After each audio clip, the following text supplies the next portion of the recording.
Welcome. My name is John Stewart, and I'm going to spend the next 20 or 25 minutes trying to help sort through the complex issue of narcissism. By the end of the presentation, it's my hope that you'll have a sense of what narcissism is, why people are narcissistic, and what you can do to help both them and you in their management. Narcissism is a form of psychological defense. And so let's talk for a minute about what is a psychological defense. Psychological defense is an unconscious process that protects one from conscious awareness of thoughts and feelings that, if conscious, would create debilitating anxiety. So it's an unconscious process. It's not something that one decides to do, but it's something that our unconscious mind employs to make life manageable by not burdening us with thoughts or feelings that, if we were aware of them, would create so much anxiety that it would be difficult for us to function. Now, narcissism is a particular type of psychological defense. It's a psychological defense involving the creation and assertion of a grandiose sense of self as protection from conscious access to profoundly negative underlying sense of self. So it's essentially a way of protecting oneself from profoundly negative thoughts and feelings. What are the behaviors associated with narcissism?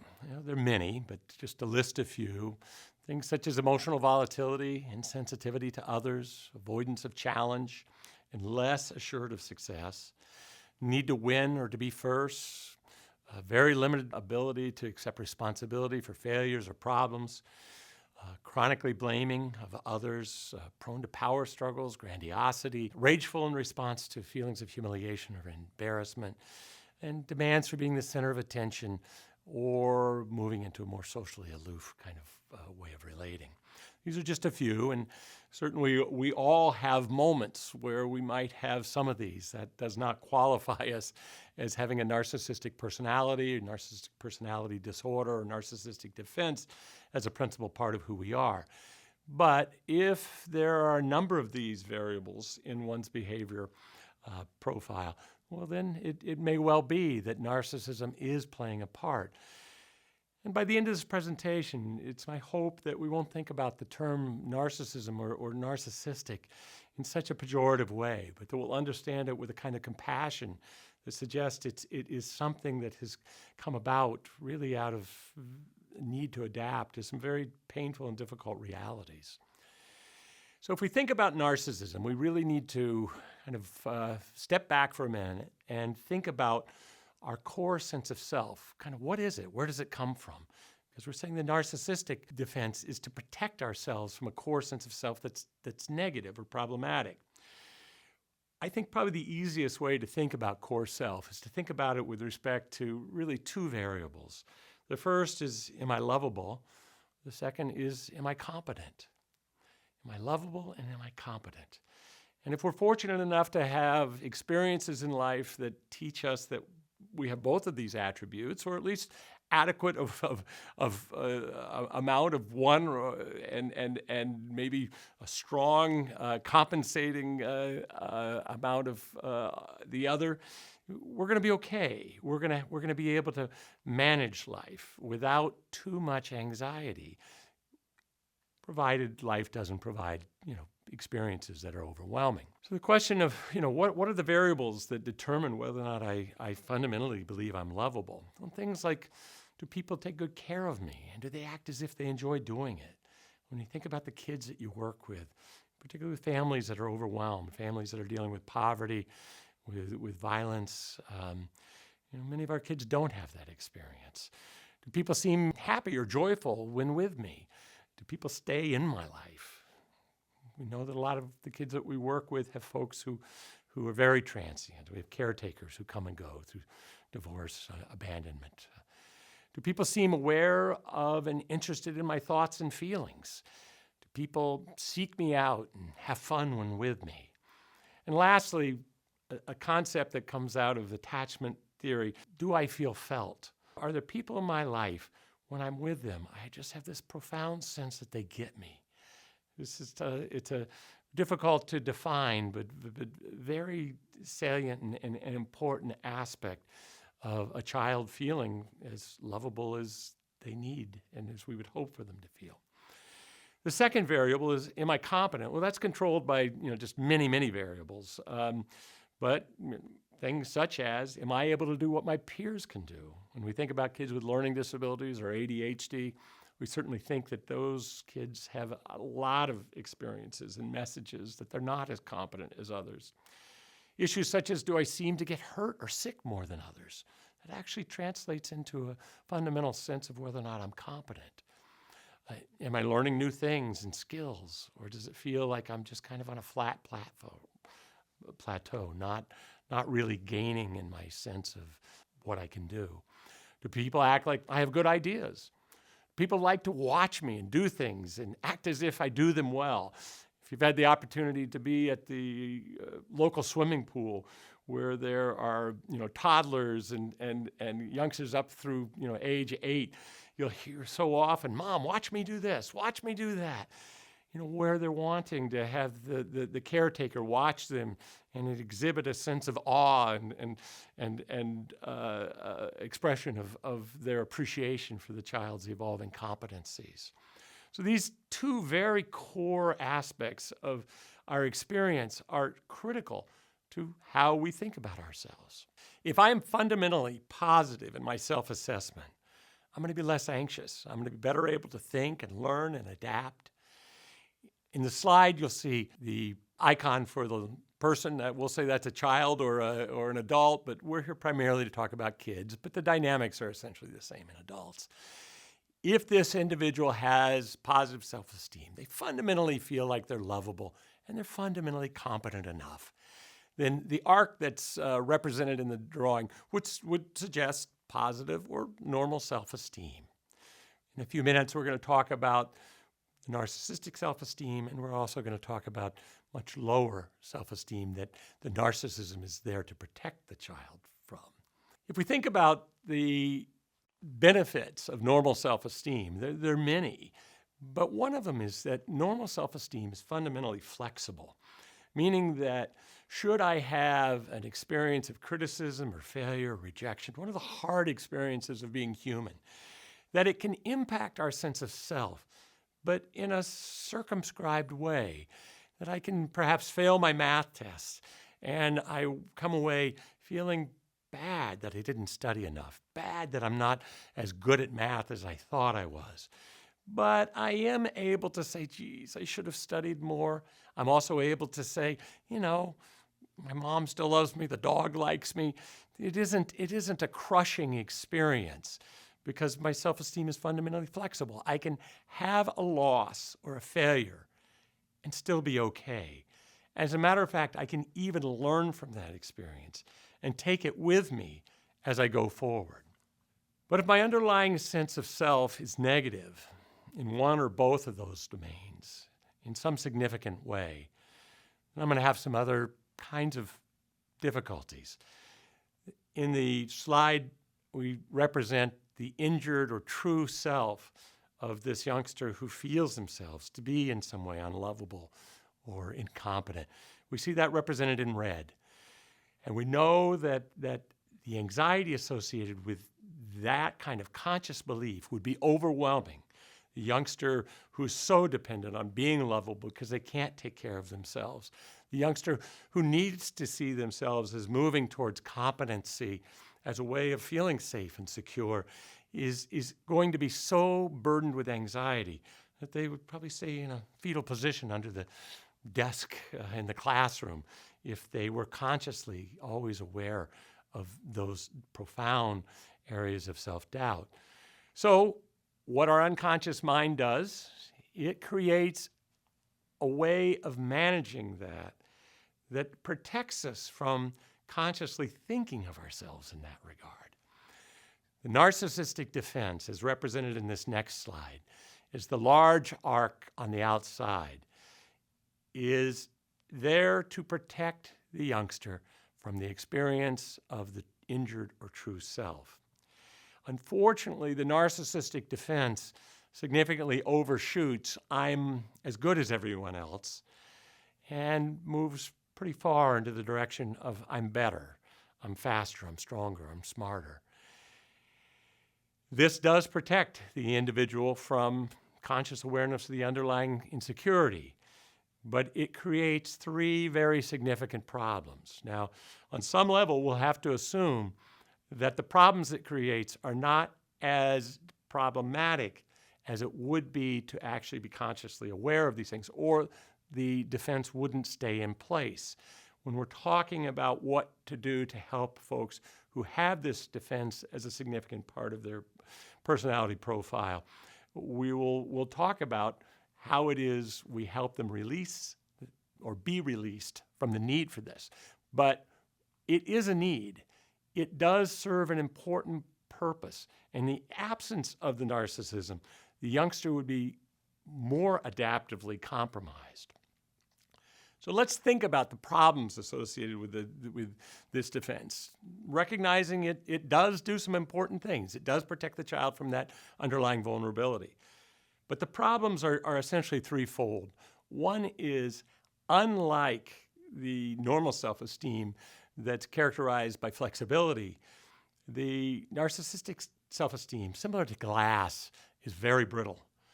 And similar to glass, if there is a criticism, failure, or rejection, something negative that the individual experiences, it either bounces directly off, and that gets kind of played out in the youngsters assuming essentially no responsibility for any of the things that don't go well for them. If they failed the test test was stupid. The teacher doesn't know how to teach.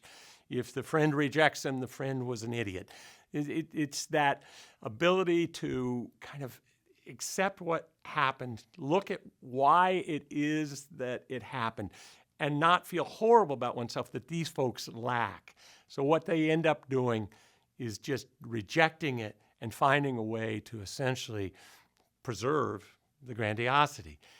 For the narcissistic youngster, that defense is as important as oxygen, and they defend it ferociously. The second issue associated with, or second problem associated with the narcissistic defense, is the fact that brittle, like glass, if the failure, criticism, rejection, the negative experience does not bounce off, the defense fails. And when the defense fails, the youngster experiences, for a moment, that profound underlying pain associated with the injured or true self. And in response to that is typically a form of reaction that's sometimes referred to as narcissistic rage or retaliation. When that defense fails, the rage that comes from the child is not associated with the specific situation.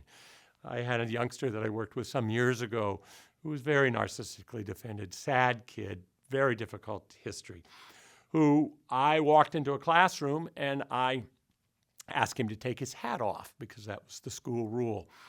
And he refused. So I asked him a second time. I said, "Joe, now can you take your hat off, please, buddy?" He refused to take it off. So I walked back and, not very wisely, took Joe's hat off. And Joe had a very difficult relationship with his stepfather who had shaved his head the night before. Joe was humiliated and enraged by what had happened. And the response to my taking the hat off essentially played out with Joe picking up a chair, raising it over my head and saying, "I'm going to kill you, you bastard." Joe's rage in that moment wasn't associated with my taking his hat off. Joe's rage was associated with the abandonment of his father, the many losses and pains that this kid had had in his life. So the narcissistic rage gets triggered and directed towards whoever in that moment is seen as having triggered the experience of the underlying injured self. It's a powerful experience. If you are the object of narcissistic rage from a 50-pound 5-year-old, you respect it. From a 200-pound 17-year-old, you're frightened of it. When we look at some of the school shootings, Columbine and such, clearly those were kids who had narcissistic personality profiles and retaliated with a narcissistic rage. So that's the second of the problems. That one is they can't let in failure and learn from it, and two, the defense fails sometimes and results in very difficult behavior. The third problem is that this defense often makes these kids not particularly likable. Somebody who always needs to win, who always needs to be first, is not going to be somebody who develops a lot of friendships or maintains those friendships. So these kids actually have a profile that elicits the very behavior that affirms the underlying sense of vulnerability around being likable and or competent. They're not competent in managing social situations. They can't tolerate challenges and kind of work their way through a learning curve and go from not knowing how to do something to the necessary failure to reaching success. And they behave in a way that causes an awful lot of people to simply reject them. So the question is, what do we do to help these kids? Well, I think there are three critical insights that we need to have in working with a narcissistic youngster. The first is that the defense is never taken away from the child, but rather it's given up when the child no longer needs it. You want to see a match made in hell. Take a youngster who is working with an adult who decides what this kid needs is to be brought down a notch. Oftentimes, the adult who is so hell-bent on bringing these kids down a notch has a bit of a struggle with their own narcissism. These kids are not helped by being brought down a notch. They're not helped by being treated as if they're coronated, but we'll talk about that balance in just a minute. The second critical insight is the narcissistic defense is no longer needed when the underlying self-assessments are corrected, when these kids begin to feel like maybe they are lovable, they're likable at least, and that they have an evolving sense of their competencies. The preservation of this defense is as important as oxygen for these kids. Do not intentionally cause it to fail. For each time you do, the defense gets put back into place a little bigger and a little more brittle. So what do we do with these difficult kids? Well, if we look at addressing the first of the two variables, am I lovable? Well, it's really all about connection. These kids need to have teachers, caretakers who can look beyond their oftentimes obnoxious behavior, see a sad, scared kid, and provide them a kind of unconditional positive regard that allows them to have a sense that they do matter to this other person, even though they may sometimes be exasperating. Second, the notion of pace, saying that kind of the four key ways of relating with a child to support them in the development of a sense of being lovable include these four ways of interaction. And the first one I love because we often don't think about it, but it's absolutely critical, is being playful. These kids, when you can be playful with them and they see that you enjoy them and they enjoy you, it's an important step towards connection. When you can be accepting, when they can share with you how they see the world, even though it may be skewed, and you can hear it and essentially accept it as their truth. It allows them to have a sense that you can tolerate who they are. And that leads directly into curious, because if we're accepting of what a child thinks and feels, really acceptance is about accepting all the child's thoughts and feelings, not all of their behavior, but all their thoughts and feelings. If we can be accepting, we can then be curious, because we can then say, help me understand why you think that. We can walk beside them while they lay out why they think what they think. And our very presence helps them sometimes adjust or change how it is that they're thinking about situations in their lives. And lastly, empathy. So thinking about playfulness, acceptance, curiosity, and empathy. Dan Hughes has written eloquently about this, and I would recommend anybody who wants to look at this further should take a look at Hughes's writings. Next is connect, tear, repair. These kids are going to try relationships in every way imaginable. So you connect with them, and then they're going to be tears. It is always the adult's responsibility to pursue the repair. It is not the child's responsibility. There are few absolutes in this work. This is one. When the tear occurs, the adult has the responsibility of trying to repair the relationship. Understand and attempt to respond to the child's needs. Be very careful to protect them from shame and humiliation. This defense is something that, as we said before, is like oxygen to them. Don't put them into situations where they're going to be humiliated. If they can't do math, don't send them to the board to do math. If they can't read, don't have them read out loud. If they've had a bad haircut, let them leave their hat on. Some of these things we learn the hard way, but hopefully we learn them. Be interested in the child's life. Express enjoyment in their company. That reflecting back to them that they give you something. You not only care about them, but they give you something back. It's an important part of connection and security in connection. Recognize there's no such thing as a neutral interaction. Every interaction either affirms or dismisses the youngster, and you're caring for them. He needs to see you as remembering what he talks about, he or she, asking them questions. When you pass them in the hallway, having eye contact, being able to just have an interaction that leaves the child feeling in some way unseen is absolutely challenging to their sense of connection with you. So there's no such thing as a neutral interaction. Look for every way you can to connect. Hold on to your power. Don't let your own insecurities allow you to give up. Do what you can to not get into power struggles with these guys. Step back. They do need to see you as powerful. But power is not defined by brute. Power is defined by whether or not you can tolerate them and not be undone by some of their graceless behavior.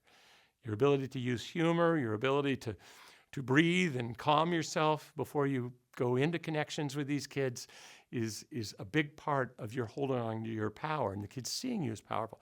When they have to subordinate themselves to someone they see powerful, well, that's not that hard. But if I have to subordinate myself to someone I see as not powerful, that demands a relinquishing of my grandiosity in a way I can't do.